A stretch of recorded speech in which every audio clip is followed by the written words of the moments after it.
I mean, it's safe to say that, she didn't. My dad supposedly said something per the words of his sister, but there were no meetings. There were no, what happened to my son? Why is my son saying X, Y, Z? Why is my nephew saying X, Y, Z type of thing? Like, there wasn't no meetings. There was no protection or security for that 4 or 5-year-old Kakai.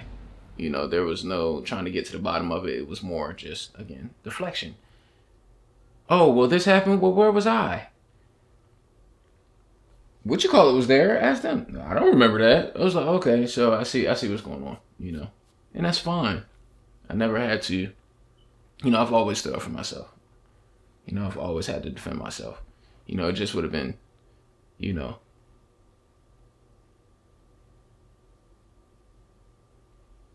would have been nice for, that 4 or 5-year-old to, to be made whole. Yeah. Tell me, Doc, do you know why the caged bird sings? Or better yet, do you know the bird that's caged? The song that it sings? I'm sure the very note and pitch will make your ears ring. The song, the cry for the little boy. The little boy who turns into an adult with no more tears to cry. Forced to be and think like a man as a child. Raised to protect and defend, but who defended and protected? All wounds either banded or open, left unattended or neglected. Lack of nurture so natural that no feels like rejection. Untaught but supposed to know.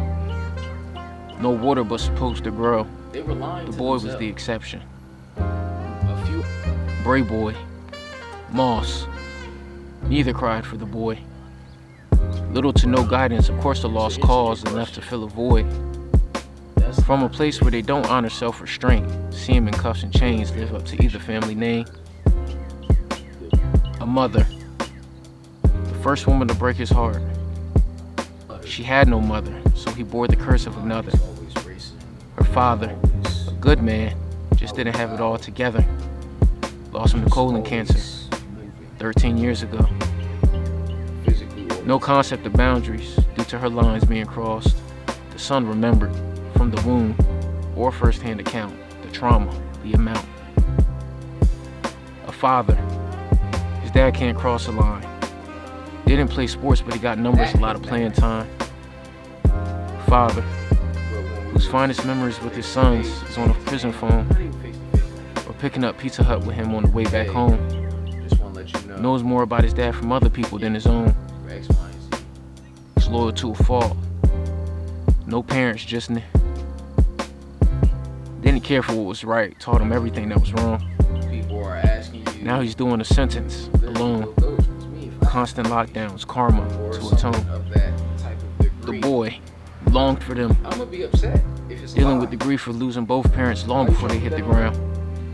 Coming to grips with reality, he grieved for what was lost, what was never found. But who cried for him? No mother or father. Who tried for him? A boy, man of the house but barely had a childhood. Raising other children, giving them what he wished he could. So who cries for the little boy? His children, his wife, the legacies down the line? Or the good relationships that later became a bind? Growing up realizing that it's not exactly out of sight, out of mind. They're just covering their eyes. That little boy ended up dying. They just see the man he is now. The embers from the boy who once was still burning inside from time to time. The bird, familiar. It's me, a mockingbird, carrying out its purpose even after clipping its wings. All it has is its voice, that's why it continues to sing. A song of freedom and joy, longed for still, and hugging the memory of that little boy one last time. And in that time, the man thought with no tears to cry. Surprisingly, the man himself cries for the little boy. The drops hitting the ashes, hissing and sizzling. A bitter incense of offering, with a sweet smell of expectation of joy, a sacrifice, but also a promise from the man who cried for the little boy.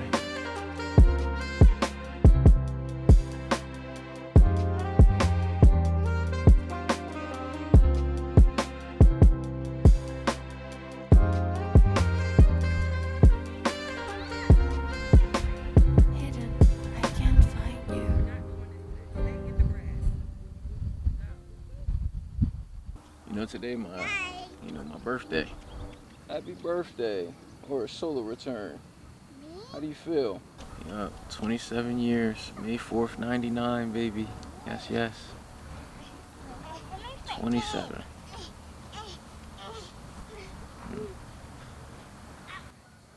So Jakai, why the son of? Because I don't know them. You feel me? Like, yes, I know their identity, but I don't know them. Their history, their past before myself, like what makes them them. I just know the parents that I received at the time that I had them. Let's talk about it then. What does it mean when you express it that way? What are you trying to get across or convey? What parent doesn't check up on their child? Invest in them. Reach out. Encourage. Nurture. Like, that shit was either not there for me or shit felt weird with my biological. So I looked for that in others. But again, I think it was more so just like you remind me of my son, or what I would think a son would be like, but it was just loose terminology to me. Because I don't get the calls, I don't get the check-ins, I don't get the courtesy of a biological child, kind of like similarity, I guess you can say. More so like out of sight, out of mind. So when I see you, oh, like, hey, or if you check up on, if I check up on them, oh, like, and that's fine, but that's my reasoning of saying the son of no one. Who is that for? Your parents? Others? It's for anyone who looks at me as their own child or their own son. That is the standard that you're claiming. If you call me your son, you should treat me like your son, right? Whether it be good or, discipline or whatever the case may be. Or just general concept, how you would treat your own. Because I'm going to treat you like a mom or a dad or whatever the case may be, even though I don't look at every figure who may call me their son as a mom or a dad. But it's the standard. Don't claim the title if you're not going to live up to the standard. Do you think you're being a little harsh considering that you're not actually one of their biological children? You're not an actual son of these people? Yes and no. Because then why would you call me your son or your child? As a father, if I call someone outside of my own daughter or sons my child, that's how I look at them. 24/7. In my house or not, that's just me. Especially if I know they're in need. But I get like being too harsh or whatever the case may be, like, or being too just harsh. I'm not trying to be hard on anybody. It's just maybe it's the thing of where like the expectations for myself, I expect others to be there. But I guess even it's just again the lack thereof. I sense a lot of passion behind what you're saying. Where did this strong revelation come from? When you're not used to it, or it's not an everyday thing, or it's not in your normal realm of everyday life, right? And you finally get it, something that was kind of like far-fetched, or whatever the case may be, you lack it, you feel me? And then you finally do get it, and then it's taken away from you, or it's off and on, it's inconsistent. It's almost like you're playing in my face, like you're dangling like a carrot, like I'd rather you just be hot or cold, you know what I'm saying? Like, I already don't have it. Why, make me long for it from someone else to just let me down? You know what I'm saying? If that's not how you truly feel, or if you can't live up to said standard of that title. You know, what I learned as a parent is it's not about convenience. It's about construction. You know, the foundation you're going to build. You know, consistency. If there's no consistency, there is no construction. You know, what are you building? What are you teaching? Let's talk about your folks. How was your upbringing? You know, your experiences with them. Like, go into depth about the dynamics with your mom and your dad. How would you explain and go into detail about that? Man, okay.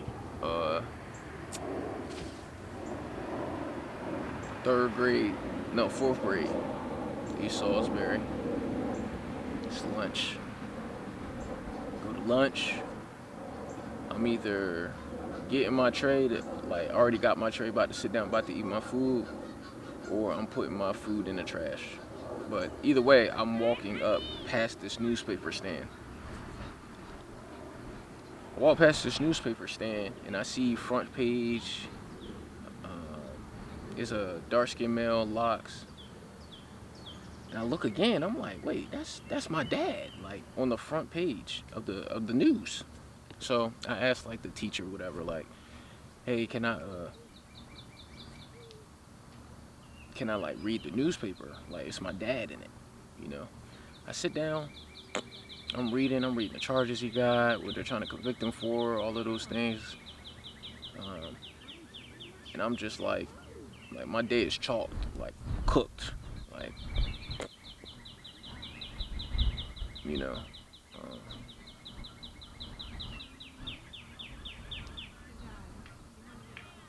I remember just being like so like nonchalant about the day. I can't remember how my mom found out that I knew. I might have called her, I think from school, because I was probably in such a, you know, state of just like, what the fuck is going on? Like me, that felt like I just lost my dad. I'm reading the years that he got, I'm like, I'm never gonna see him again. Like, so to me, that was like the day, like, dang, like I'm never gonna see my dad again type shit. So boom, I get home, I'm nonchalant. My mom's like, you know, do you want to talk about it? Like, how are you feeling? I'm just like, I'm like 9 at the time. I ain't even got words to tell her. I'm just like, it's whatever. Like, chalk. You feel me? You know, my relationship with him isn't the best, but you know, I haven't seen him since I was 11 years old.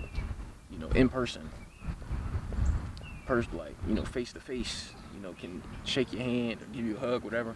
I ain't seen him since I was 11 years old. You know, we had a little falling out when I was around 16, 17. I had a call,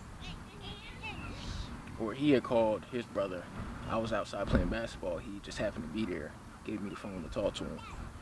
And, you know, I was like, I forgive you or whatever for, you know, not being there and shit that, you know, you had going on with my mom and, you know, just all that stuff, right? And he was just like, you know, like, what?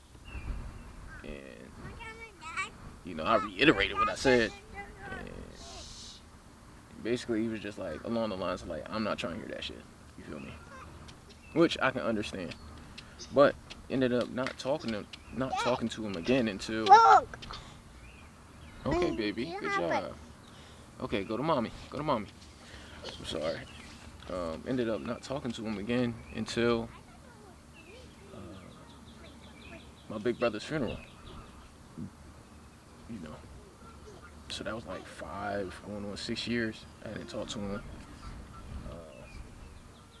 And it was just unfortunate that it took, you know, my brother to pass, you know, for me to finally get that conversation with him. You know, obviously I love you and all of those things, which is cool. But, you know, it's just been off and on. I mean, he's in a prison cell. It's not much you can really, you know, do to get that time or to really rekindle that relationship, you know, if, yeah.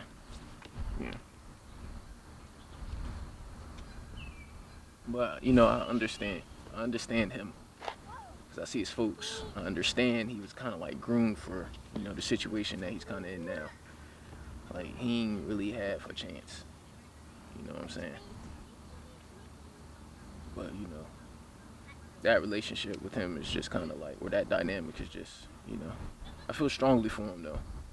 You know, like I connect with him. You know, like I understand him, I comprehend him. You know, my mom, obviously, it's going to be different because, I mean, I was raised under her tutelage, if you will. But nah, she did the best she could. I mean, she was 16, you know, when she got pregnant with me, 17 when she had me, you know, no mom, not really a dad, you know. He was dealing with his own things, trying to get his life together. Um, you know, the only brother she had, you know, blunt force trauma to the brain. And then our extended family is not, you know, was around but wasn't there.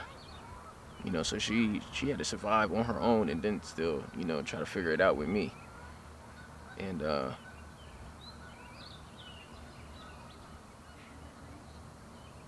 you know, we been through a lot. You know, just like together, not like saying like what she's, you know, put me through or I put her through. But I'm just saying together, you know.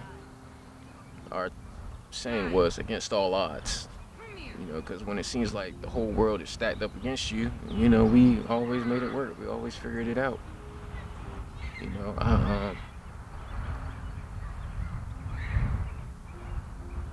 I just don't want her to feel like I don't appreciate her, or that I don't comprehend, or that I don't love her. You know, I do feel like she is. Anyway,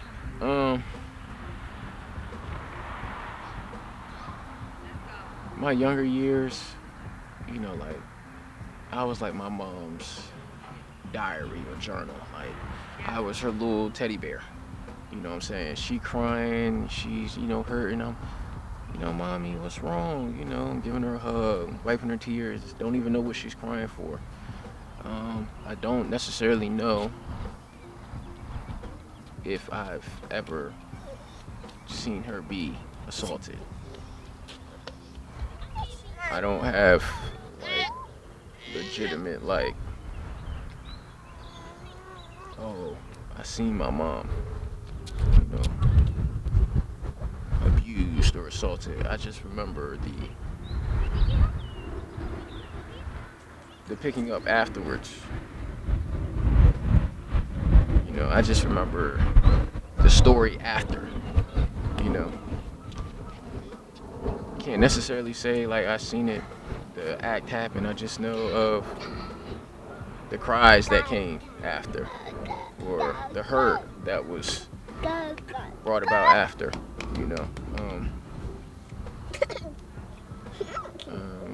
it's a lot to unpack when it comes to my mom. You know, I don't know. I don't know.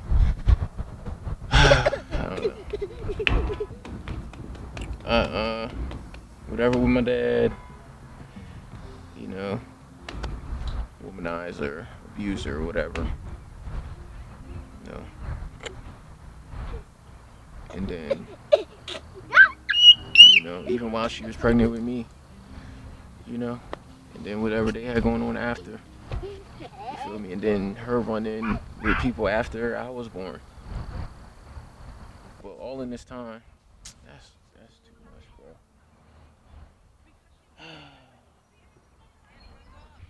I'm listening, I'm following. I'm with you.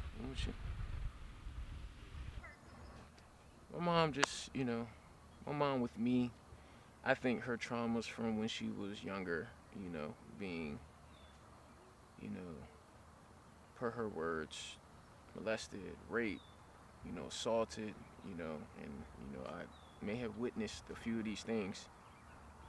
You know, all of these things, lack of boundaries being crossed, pushing herself to the background, all of these things. I kind of took the brunt of that when I just was either in the wrong place at the wrong time, or wasn't making life easier, or she just too frustrated or stressed out, and it's just like, what the fuck is going on? Like, but all in all, I think just now, like, she's going through, a tough time, and it's just like she kind of has to compartmentalize like emotion and attachment to survive.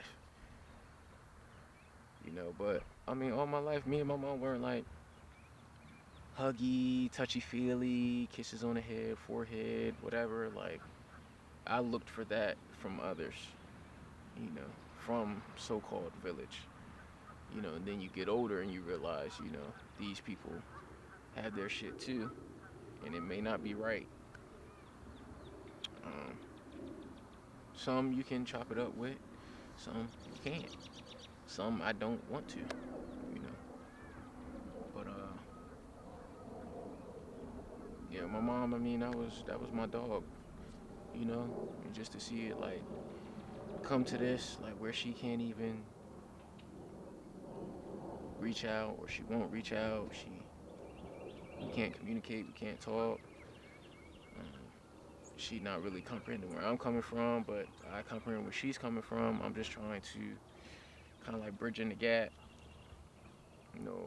amicability, nothing. It's just, damn, alone. And it's not like I didn't have a quote-unquote father figure. Her husband of 12, 13 years was there. I think he taught me the balance or the duality of what it is to be a man. Not just always tough and hard exterior. He taught me vulnerability, humility, things of that nature. But he was also fighting with his own childhood traumas, and the little boy inside. I mean, yeah, you can just hear it. Like, I don't even know what to say when it comes to them. It's like so much to say. Like, you can ask anybody from back home. You say his name, niggas got a story. You say her middle name, that was kind of like her like street name or whatever, her little alias, niggas got a story. Or niggas was like, that's your mom, like, or that's your dad, or, but I'm not. I have no connection to it. You feel me? Like, I don't, like, I want to know my dad from my dad. I don't want to know about it from other people. I want to know my mom from my mom. I don't want to feel like you're hiding something from me. And I think that's what I ultimately pick up. Like, you're not being all the way honest with me. And I just want her to know, like, I won't love you any less. I won't look at you any differently. I feel like she is hiding something. Like, she isn't telling me the whole truth. When I ask certain things, when I bring up certain things, like, is that the truth? And I don't mean it in a sense or an intention to harm. Just as your son, I just want to know what's what, And then as your son in the father perspective, I need to know, my DNA, my makeup, like, what about your father? Where we come from? Like, shit like that's actually necessary to know. You feel me? Like, tree without no roots. You feel me? Like, like, come on, man. That's why I say the son of no one. Like, I don't know anything about, I don't have no elders anymore to really give out that game, them jewels, and like, oh, we come from X, Y, and Z, and we migrated from here, there, and the third. Like, not sitting down with his dad, X, Y, and Z, and things of that nature. He's, running around doing whatever, or was. Like, I just want him to know, like, I love him. I don't hate you. You know, it was a time I was like, I don't want to be like my dad because all I heard was negative things, you know, until I got older. And it's just like, you know, I understand, I comprehend, you know, as well as like, you know, hurt and traumas and things of that nature can affect somebody's perspective of you know, but yeah.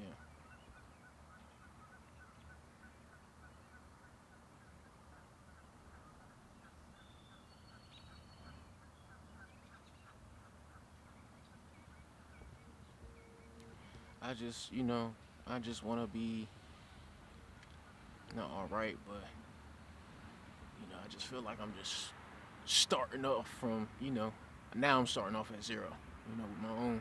Before I felt like I was starting off at negative whatever, you know. Now I'm starting off at zero with my own. It's like I don't even know what to give you. I didn't have no guidance, no direction. I would just be doing things differently than what I seen, right? So like I'm teaching myself on the fly, and then you know you got people around me saying like, yeah, good job, you know, like you're really, you know, responsible, respectful, and these things. Like I'm picking up yes ma'am, no ma'am from niggas I'm just meeting back in Georgia. You feel me? That's how they carried it. Like yes ma'am, no ma'am to the teachers. My mom didn't teach me that. You know, like nobody was like yes ma'am, no ma'am, yes sir, no sir. Like that wasn't a thing. Um, like I'm just picking up stuff. You feel me? And then they'll always bring it back to, yo, you was raised right. Like yeah, like I didn't, you know, I wasn't raised wrong. You know, to be a knucklehead and these things, but nobody sat me down and taught me those type of things. Nobody really gave me direction into adulthood. It was more so fear again. Like I don't want you to die out here. You know, I want you to survive. I don't want you to.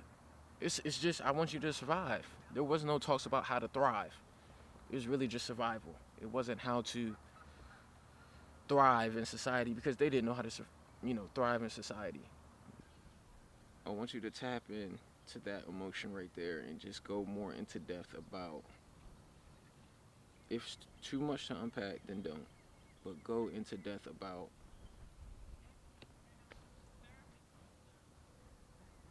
the history, the experiences. What is the experiences? What is the feelings and the insecurities related to those experiences? At a younger age, I'm having faith and praying, you know, to God saying, hey, yo, like, if you can just pay this bill so we don't get kicked the fuck out. You know what I'm saying? And I'm praying like the bill is in my name. I got faith like the bill is in my name and that, you know, I can actually pay a bill. I'm praying for these bills like I can pay them. And I can't at 10, 11, 12, 13, 14 years old. You know, like panhandling in a Georgia mall parking lot or McDonald's parking lot. It's kind of like the same. You know, hey, we stranded in Georgia trying to get back to Maryland. You feel me? Like, come on, man. Like, Chesapeake Motel, Salisbury, Maryland, sleeping there, bed bugs and shit like that, bro. Like, bunch of just survival. Nothing to thrive off of, though. That's what I mean by the son of no one, no identity, nothing to say. Like, yes, I have a basis here. I have a start point here. Like, I got to do that for me.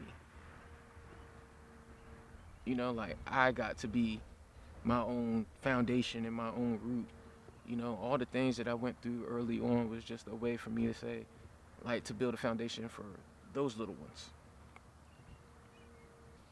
And I think I get it now. Like, it's not necessarily where you come from as much as like where you're planting. You know, I just want to be all right, man. And sometimes I feel like a struggle with, you know, not being all right, but just being all right. You feel me? Like the frustration and the anger, you know, not even fear, but just like security, you know. It's to a point where I just don't even care. Like that, like not even caring is like peaceful to me. Cause it's like, bro, I've been here before. You can only do what you can do. you know. But I want my kids to know, like, there's more to life than just always talking about bills. Always, always something in the mail with bad news. You know what I'm saying? Always trying to make fun out of the worst situations. Like, I want more for them. I want more for myself. Jakai, I want you to follow these words.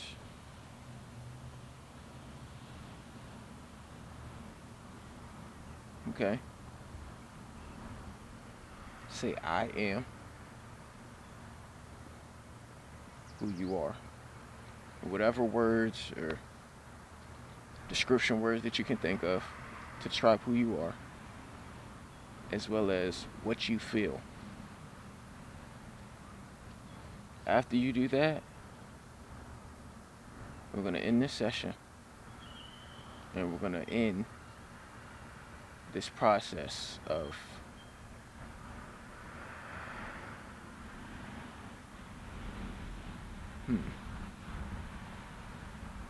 traumatic sabotage. You feel me? And we're gonna start working on that newer path, that ground zero for you and them babies and that wife. But again, for you. Ready?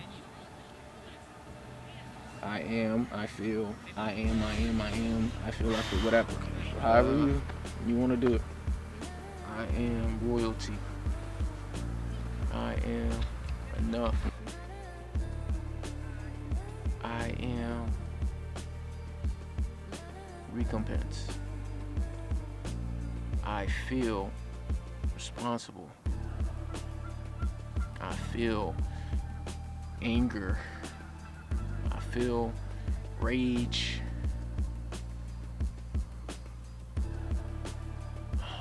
I am big. I am strong.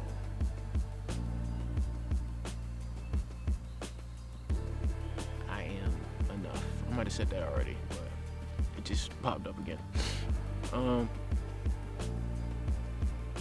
I feel scared.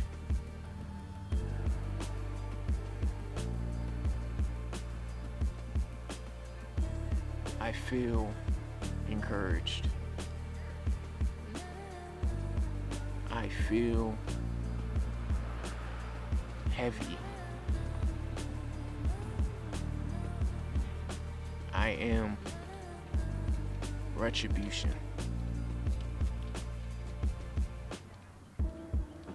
I am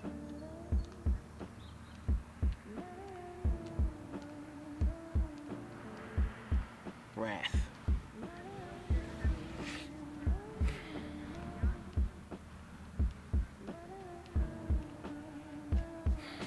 I feel tired.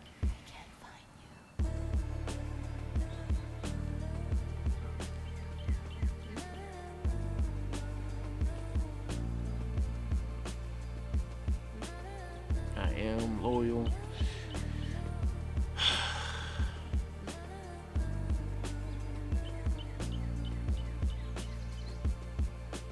I feel crazy. I feel torn.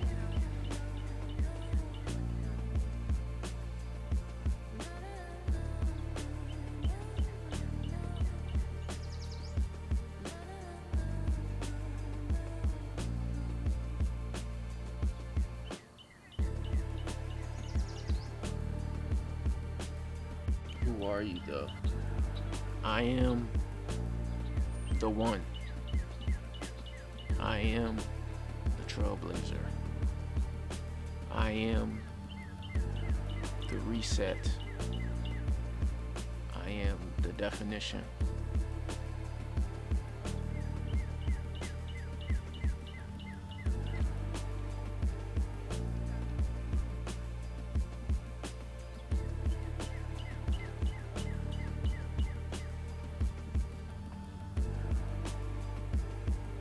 I am not Duran.